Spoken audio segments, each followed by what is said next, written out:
he was a self-taught artist. He only went to the 3rd grade. His family had to come here to America because of the, in Mexico, there was some uprisings or something. I can't remember the exact history. But he was so personable. He was very serious. He gave, although the course we were taking, it wasn't for credit, it wasn't a college course, or anything. He would give very serious lectures, and you would stop working on your work and come and sit, and he would give a lecture on the various topics that he wanted to share. He was fun to be with, and he was just inspiring because he was such a wonderful artist. And he believed in us learning our materials. You didn't go out and buy a bag of clay. You made your own clay. Wow. And if you wanted to get involved in glaze, right off the bat, you went into the little room where he had some chemicals, and he gave you guidance, and you learned how to mix those and make your own glazes. So he was he was into the natural way to go about things, not go to the art store and buy stuff. Mm-hmm. I teach ceramics. I let my students buy the clay, but I'm glad I had someone like Octavio, and he was well loved by his students.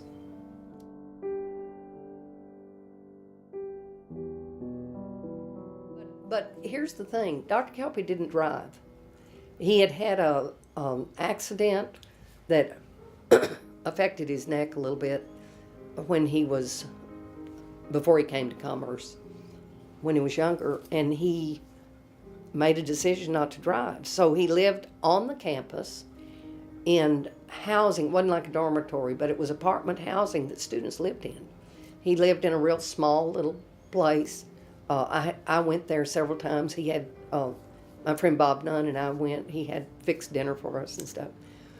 But he lived simply. He liked to walk. He was able to walk to the school. He lived alone, and he didn't seem to miss the fact that he wasn't in a great big city. He was very involved with certain students, enjoying talking to, and telling his stories. And he was very involved and loved music and loved to do his art. So he was occupied. I mean, just because you're in this little town Commerce is a little town, but there's something kind of nice about that. It gives you time, peace and quiet and time.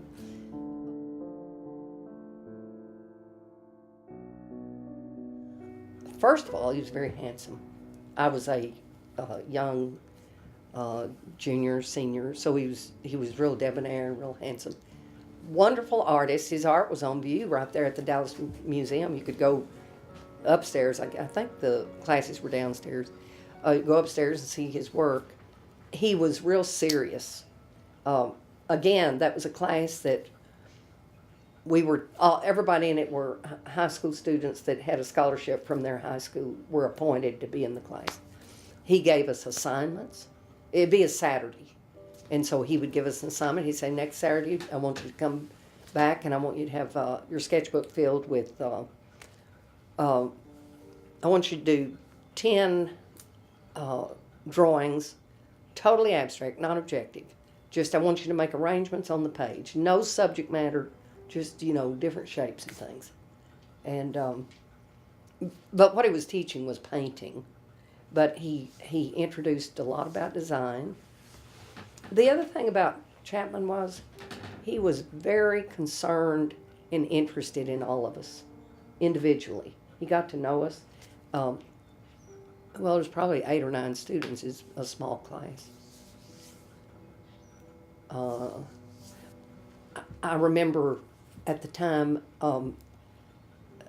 we had to buy our own paints, and I didn't come from a family that had very much money. But anyway, I was able to buy a few tubes of paint. And at one time, Chapman came up to me and he said, "Why are you painting everything with browns?" He said, "You're using a lot of browns and, not very much color."